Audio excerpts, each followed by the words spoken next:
Excuse me, class. Class! Hey guys, well, it has been over a month since I've done an episode, and I apologize for that. I did not intend for that to happen.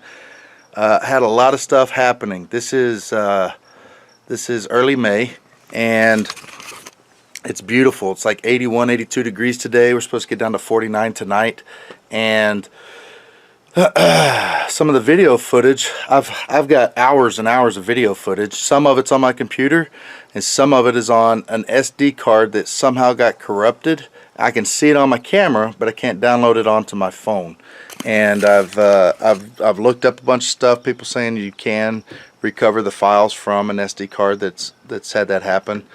So I'm hoping to get that, because we have 3 little baby lambs running around. Guess what? I filmed that. Or at least part of it. I showed us actually practically bringing one of our lambs back from the dead. I mean, it was stiff as a board, covered in mud, dead. Just about. You couldn't tell if it was breathing.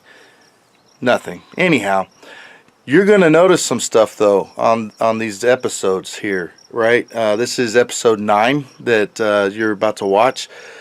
There is snow and ice. This was just a few weeks ago, 5 weeks ago or so, that we had all this snow and ice. It might have been actually a little over 6 weeks ago. And it quickly melted and started raining, and then we got really heavy rain and ended up with mudslides that shut down our highway. We were trapped here for the better part of a week, and it finally, praise the Father above, it actually slowed down on the rain, because it was predicted to rain hard for several more days, and it didn't. But anyhow, I've been going through some of the footage that I do have available, and I'm going to try to go ahead and get some of that stuff out. So we have quite a few things coming up. I should have enough for at least 2, maybe 3 episodes, and of course by then I'll have more stuff filmed, ready to go. So please enjoy episode 9. And sorry it took so long, but here we go. Well, good morning, guys. It is a cloudy day out. It's overcast. My sons are off doing a sleepover, so I get all the feeding chores this morning before I start working. And it has been a very unusual week as far as weather. We haven't gotten any more snow. I read last week, our local news was telling us that we had the valley down here where it stays warmer during the winter. Averages in February 0 inches of snow. Doesn't mean we never get any, it's just on average year to year we only get 0. This February we had 28 inches of snow in the valley, and that's a lot for this area. In fact, I don't think this valley area averages 28 inches in an entire winter. It might. I got to look at that, but all of it in 28 days was a lot of snow. And now we've been getting up to mid to upper 40s during the day, lots of sunlight except today, and upper teens and 20s at night. And we have an area of our driveway, and I don't know how long that is. It's probably at least 1/10 of a mile. It's very steep, 23 to 26 degree angle all the way up, and the tracks where we've been driving, they're packed, I'm guessing at least 2 inches thick of solid ice, not a slush, a solid ice. And now even the outside of the tracks, where it's a good 6 to 12 inches deeper, that's turning into more of a solid ice. I'm going up and I'm actually banging back and forth between the two. So I'm going to feed the chickens and the sheep and try to get some spots opened going up in the bad spots anyway. We have if I can just get down to gravel, it really helps out a lot, even on one side. So I'm going to try to get that salted out in some spots. I only have one bag, so we'll see how that goes. One of the things that will help out a lot whenever I'm out there walking up such a steep incline on ice, carrying a lot of weight, about 50 pounds of salt, will be this right here. These are micro spikes. You can get them on Amazon. That's where we got these. They're very inexpensive, and they will save you a ton, maybe even a broken arm. When you're walking on ice, you know how it is. You're just slipping and sliding all over the place. And when I used to work at the mill, there was a lot of nights where I couldn't get up my driveway because of the ice, and we bought these we ended up getting some for the whole family. Like I said, they're very inexpensive. I don't even remember the price, but you'll see a link down below. Click on the link and buy these. And if you're in an area that gets a lot of ice, because these are lifesavers. Just a few years ago, my parents were up visiting, and during winter break, and my mom fell and snapped her arm right at the shoulder, and it turned out to be a very miserable winter break, especially for her. Had she had these, she wouldn't have fallen. And so, especially when I know I'm going to be going up and down steep areas with a lot of ice, I try to make sure to put these on.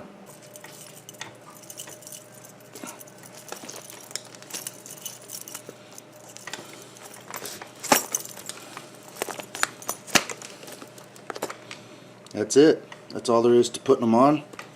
And these spikes will really help in gripping the ice.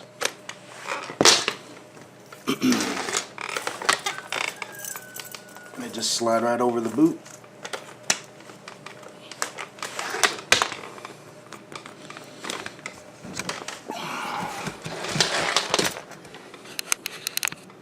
And that's what they look like from the top. They just slide on and off. They stay on really well. And they can be a lifesaver. Maybe not life. I guess you could say lifesaver, but certainly save you from a lot of misery. And even just the misery of taking a step and then sliding and then having to take another step. Walking up and down hills with ice is dangerous and is exhausting. And I've done it many, many times. And when I got these bad boys on, changed everything on how I was able to do it. You're able to get up and down with a lot less heartache, a lot less exertion of energy. So, time to feed those sheep, feed the chickens, and salt the driveway. Well, we have a few roosters. There's 8 or 9 of them. I can't remember. We have kicked them out of all the different coops. They are getting ready. I was hoping this week, or this last week even, I was going to get to butcher them, but busy. So instead of spending a lot of money, and this is the beauty of chickens. I love chickens for a lot of reasons. But look at all these boys. They're ready to go into the freezer. They don't know that, but chickens, if you have scraps, I mean, they can live on all kinds of stuff that you're not going to be able to really feed cattle and sheep and all that. Here is a bucket of just scraps. We take eggshells, onion wrappings, peppers, anything, even meat, doesn't matter. We have a family of 9. We try to do a lot of fresh veggies. They get coffee grounds. Sorry. They get coffee grounds. They get all kinds of stuff that these sheep right here, either they're not going to eat, or it might not be best for them to eat, being a rumen. And as you can see, these chickens, they love it. And it's just, that pile will be gone today. They're going to eat that today. And we usually have one of these buckets pretty much full almost every day. We hope our garden's big enough this next year to where we can actually grow a lot of our fodder for our animals. But they will eat almost any kind of food you throw at them, and just pack it on as weight. If you have hens, they'll pack it on as weight, and they'll give you an egg for it. It's just trash, and you can compost it that way by letting them turn it into chicken manure and fertilizing your grounds all around the area. So anyhow, time for the sheep. Oh, here they come. Here they come.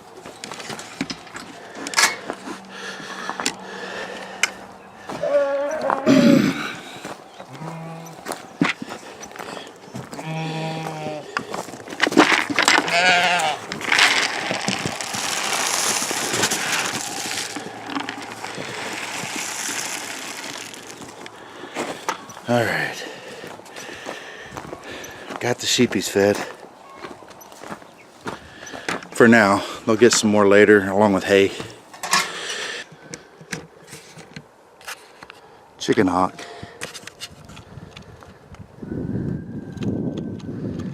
We have seen them take off with a number of our birds. Those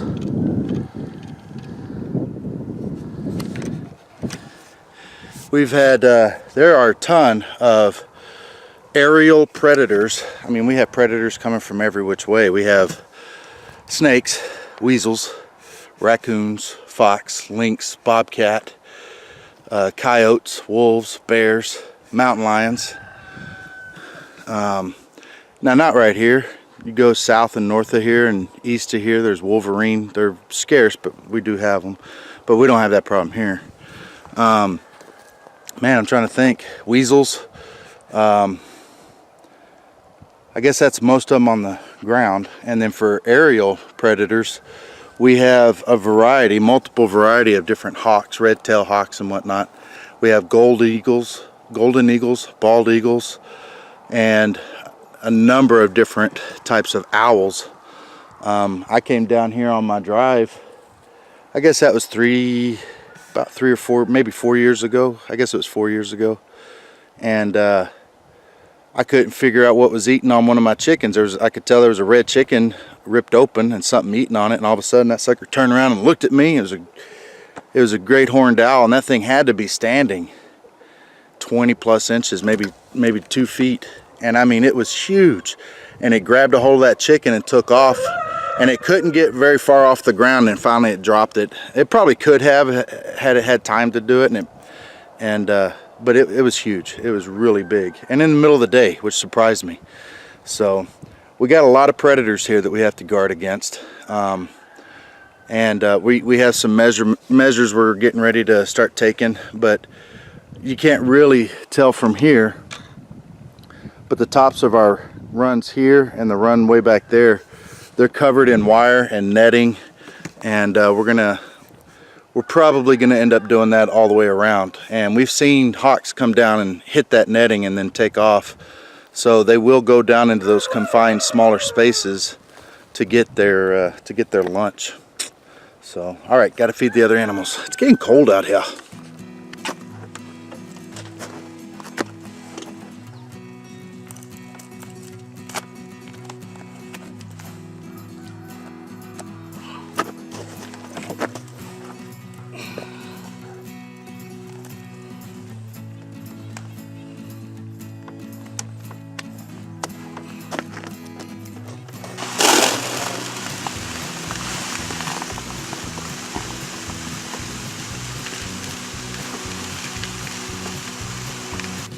Well, I'm gonna be breathing heavy by the time I get done with this. It's so steep and I'm out of shape. But this is nasty. Every year we get some of this, almost every year, but I've never seen it quite like this. I mean, it is hard ice. Very slick. Right here, this was down to the gravel yesterday, and now that's at least 1.5 inches, maybe more, of just solid ice. It's nasty. So trying to decide which side looks thinner, and that's the one I want to put salt on. I'm guessing this side looks thinner. Actually, they look the same. So I'm going to apply semi-liberally the salt on here.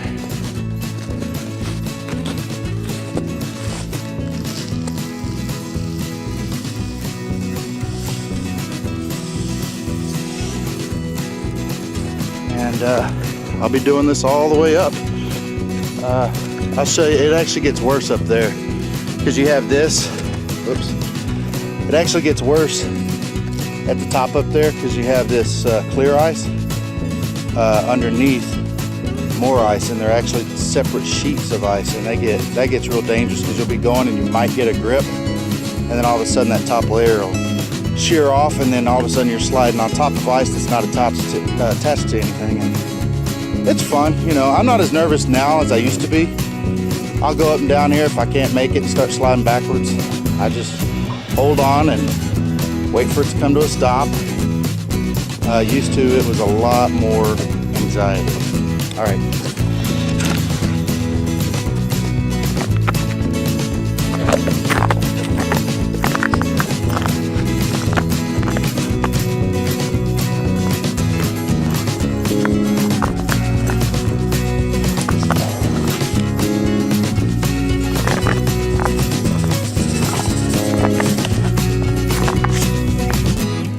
What I'm going to try to do is go every 20 or 30 feet, and then one side or the other try to hit a nice spot that'll hopefully open up and give me more traction.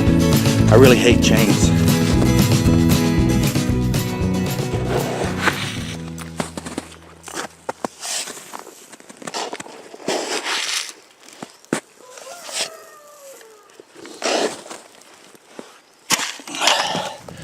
This year, I had something that I've never had before, and as I'm going up, with or without chains, doesn't matter.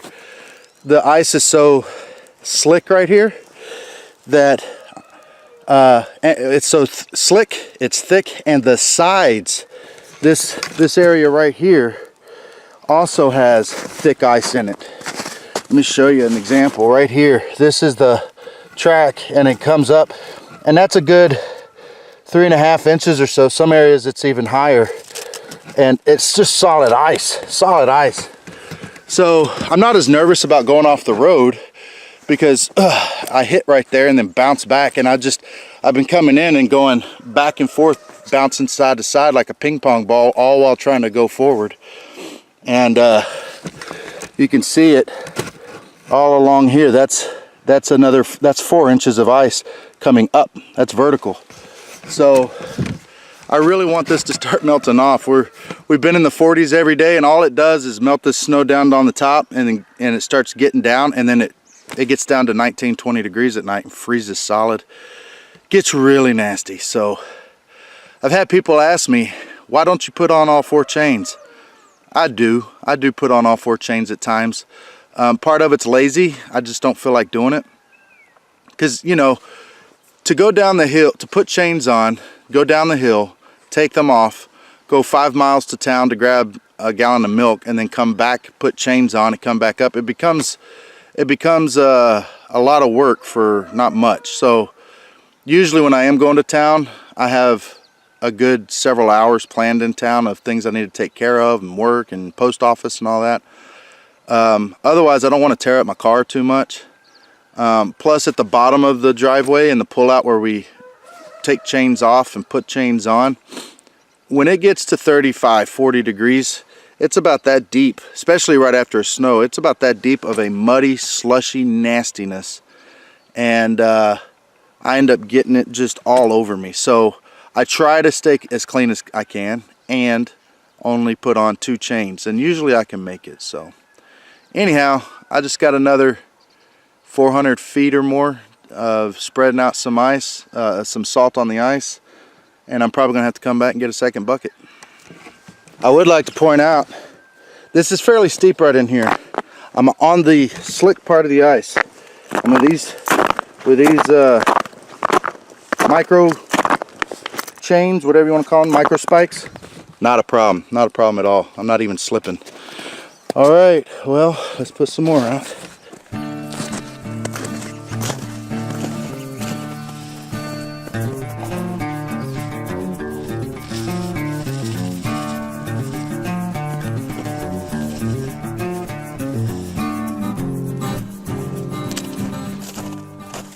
These are some of the moments I enjoy out here.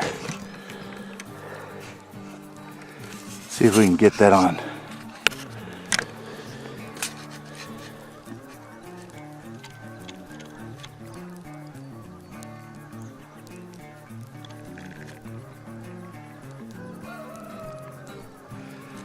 There's about 200 geese up there. I'm trying to find it in my camera.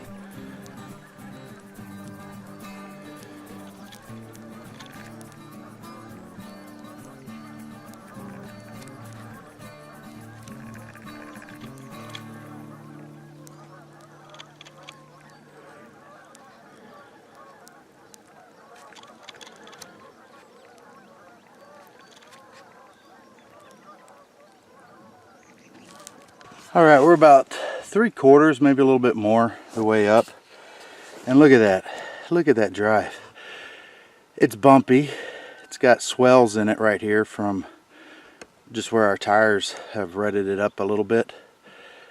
And it's all covered in 1.5 to 2 inches of clear ice. And the deal is we come up here and go around here and then have to make a hard left, and we come out up there. So I need to get enough salt right here, and particularly on the turn right up in front of me, to really make a difference, because those are the hardest spots. It's where I almost always lose it, or I do lose it. But to give you an idea of the climb, let me set my camera up. I'll be right back. This is my camera leveled out. There's the road coming up, and you can get an idea of the drop right there. It's pretty steep. There's a valley over there. If you come over here and look, I believe that is my truck way down there. So let me, way down there, there's the truck. So as you can see, it is quite the climb, and when you're doing it on ice, it is quite scary. And as you turn around and look at it from what we have the rest of the way to go, it's still climbing all the way up until you get over here. Once you get around that corner, then it's all downhill from there. So this last stretch is the worst, the steepest, and got all the turns, the sharper turns on it.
You know, now that I've done it, if I had thought about it, I have a whole bucket of ash.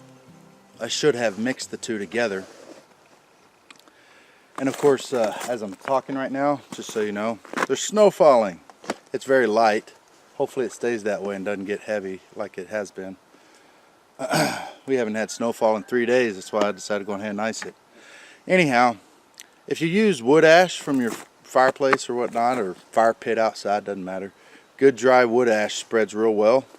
It'll help melt the ice, in that it dirties up the ice, which raises the melting or freezing point. It also absorbs heat from the sun because it's a darker color, and that helps. And it will give you traction on ice. And I know that, and I wasn't thinking about that. Had I thought about it, I would have probably tried mixing ash and this salt, and done one side with just that, and the other side I would have done just with ash, just to get a comparison. and I could have put it on a lot heavier. I may go get the ash right now and put it out on this side just so I can still have a comparison, see what the difference is. Because, you know, these bags are $4 or $5 a piece every time. And for me to really be able to salt this road really well, heavily, to where it'll actually cut through all of the ice and give me gravel all the way, I would need 3 or 4 bags. I really would. I'm lightly spreading it in between heavy spots. And the heavy spots, I'm hoping it'll just melt and keep going down and give me grip. Give me something to grab a hold of every 15 to 20 feet. That's really what I'm hoping for. Because as you can see, there's not a lot of grip on this road right now. And the last 2 days I've driven without chains. I have made it up and down, but it isn't fun. Yesterday coming up here, I got right there at that turn and almost came to a stop because I was sliding off and hit my brakes, which is a big no-no on ice, but it's just an instinct. It's just instinct. And I started to slide off the hill, and that's something I definitely don't want to do. So anyhow, all right guys, well, morning chores for now. I mean, I still have some hay I'm going to take up and give to the sheep, and other than that, morning chores are pretty much done for the day. I'll be picking up my boys here in a little while, and they'll help finish out the evening chores, and time to get to work. There's a big part of me that wants to run right up the driveway, turn around and come back and really try to pack that ice, or that salt into the ice, but I don't think I can make it all the way up there right now. And you know what, I may just do a little bit of it. How about that? We'll see how far we can go.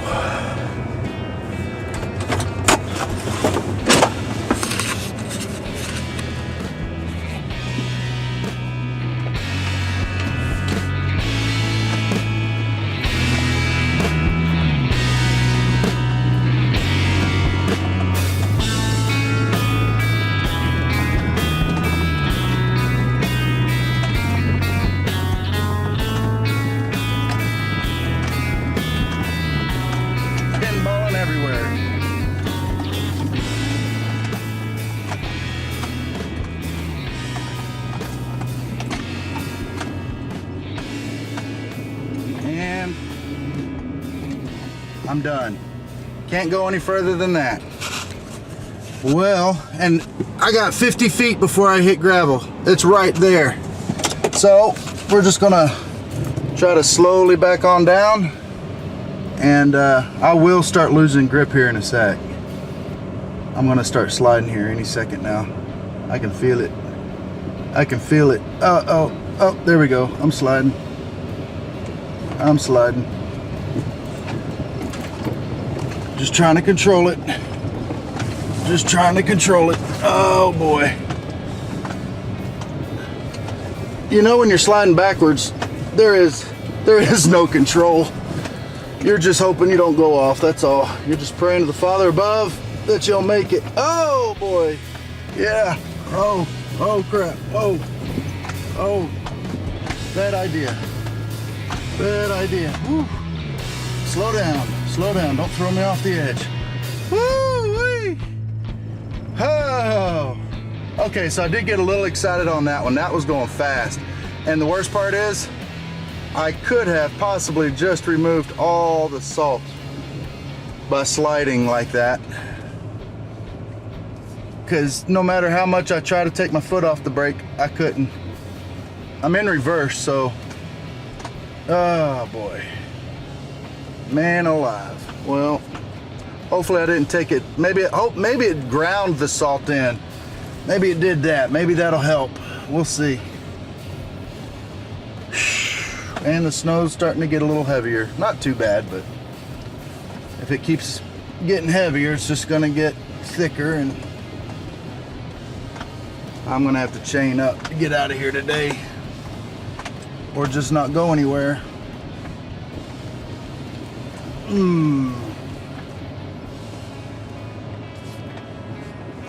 Well, the sliding, oh boy. I'm sliding again.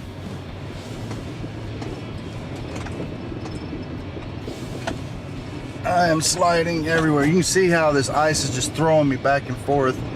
I really have no control.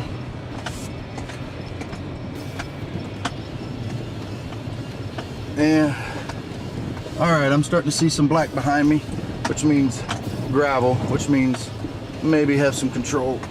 Oh boy, oh boy, oh boy. There we go. Nope, nope, still not. Now I'm riding off the tracks. And now I'm back on the tracks. Oh. And now I'm back on the tracks. Wowzers. So I hope you enjoyed that. Oh boy. Sometimes I wonder what I'm doing up here.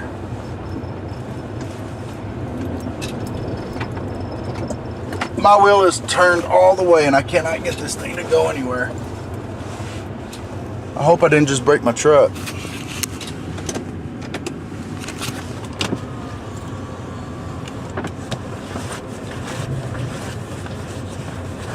Alright, doesn't feel like I broke it. I just can't get this thing to turn at all. And I got a turn. I have a turn right here. Go, go, go, go. Turn around. I'm about to go off the road.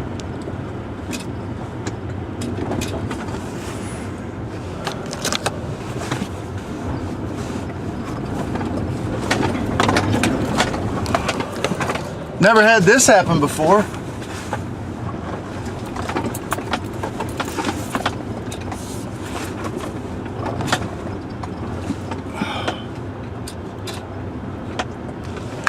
Well, I'm clearly not on the tracks here.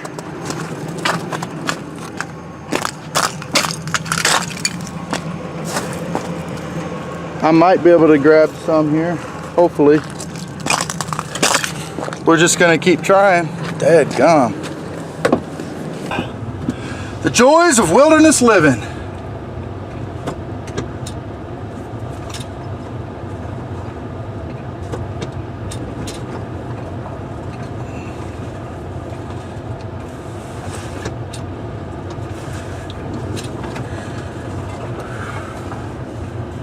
Stay on, don't slide off the road. All right. Holy moly. I've always wondered if I was ever going to fall off that slide off into there where I couldn't turn. That's the first time that's happened. So, the lesson is, don't try to drive uphill on solid ice. Not unless you got some good spikes. Or really good chains. I may just have to chain up all 4 chains today to get down. I do have to pick up my boys today. Either that or I'll have their friend's dad drop them off at the bottom of the hill and I'll just walk them up. Well, we did a treatment of cord on our pregnant ewe over here, one of them. She was acting really sick, lethargic, wasn't moving much, just kind of standing off on her own. Had some funny looking stool. Now she seemed to be getting a little bit better. She ran over and was eating just fine with the others today. And about that's probably 4 or 5 hours ago now. And I came out here and the poor thing is just drooling really bad. She's got labored breathing.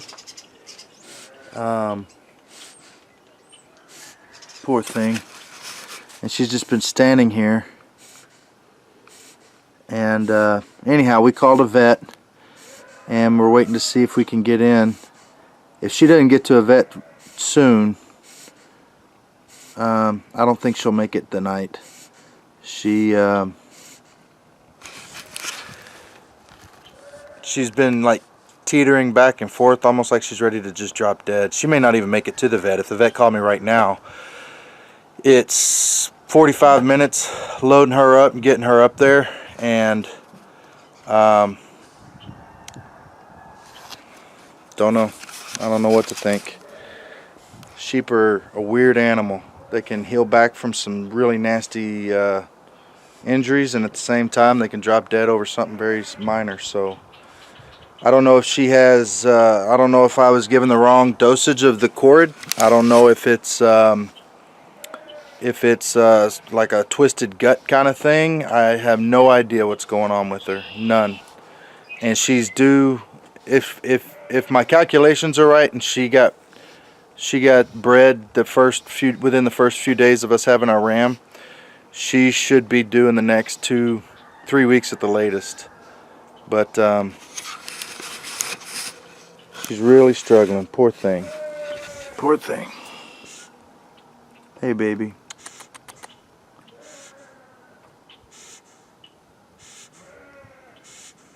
Hopefully we'll hear back from the vet soon.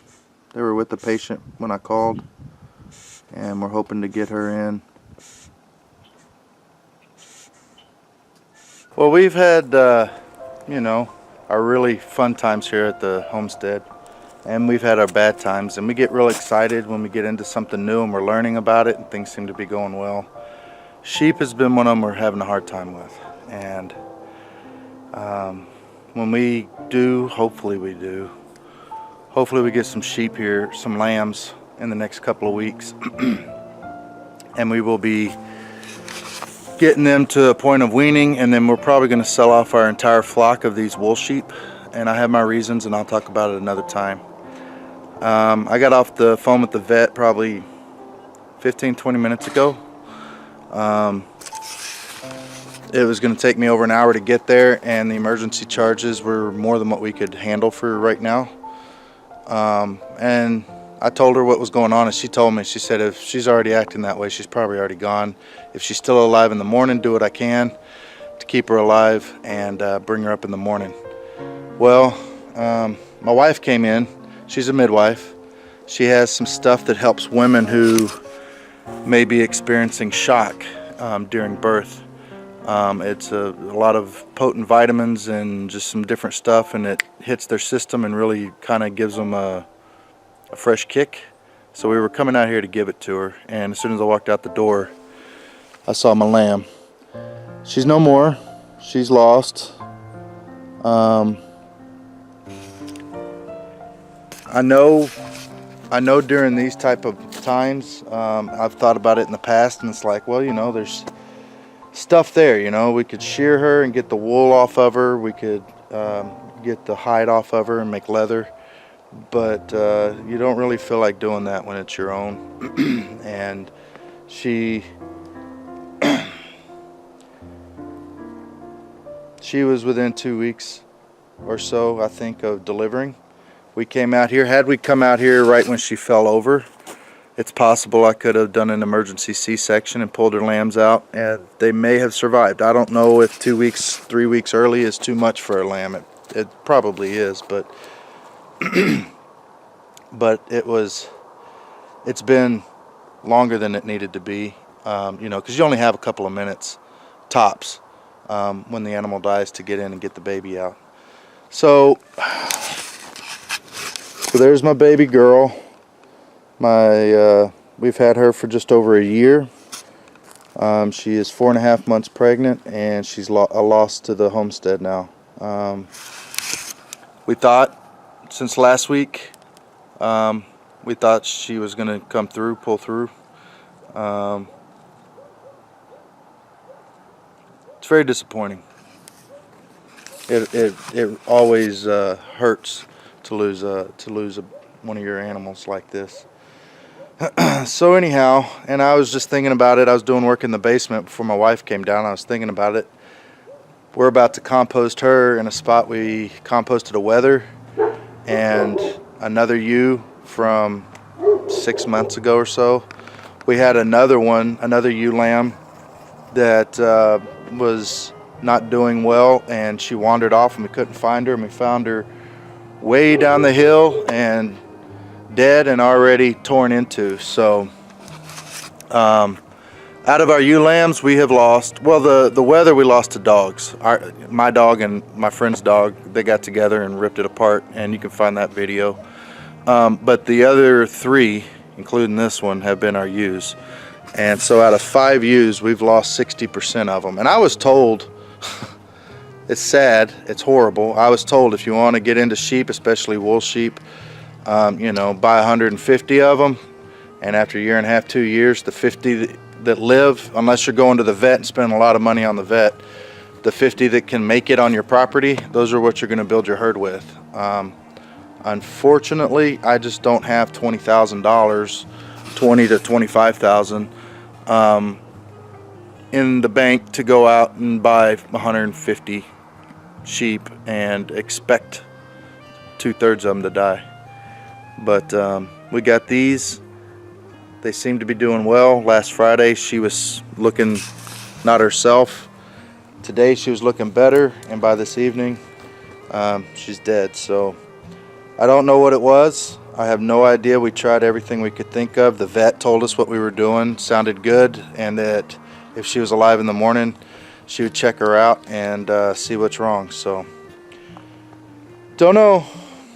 Anyhow, time to get her composting. We got some plastic over here, and we got some other stuff, some other compost to bring over and put on top of her and cover her back up and return her back to soil. So alright, very disappointing end to this lamb's life. Anyhow,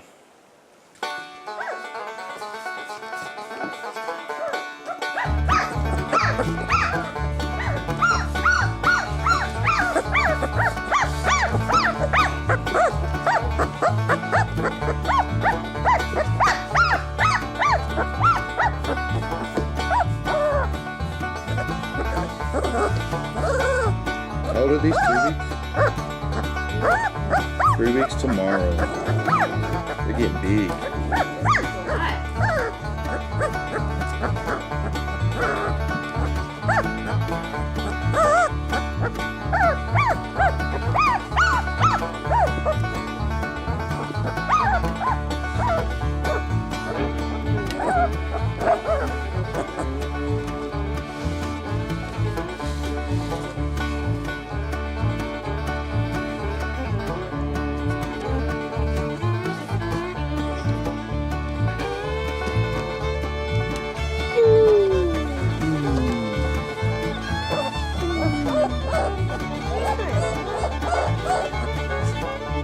Get you, puppy.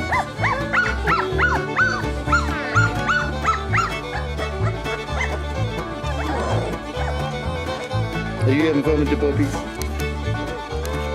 You love the puppies? Puppies. Puppies.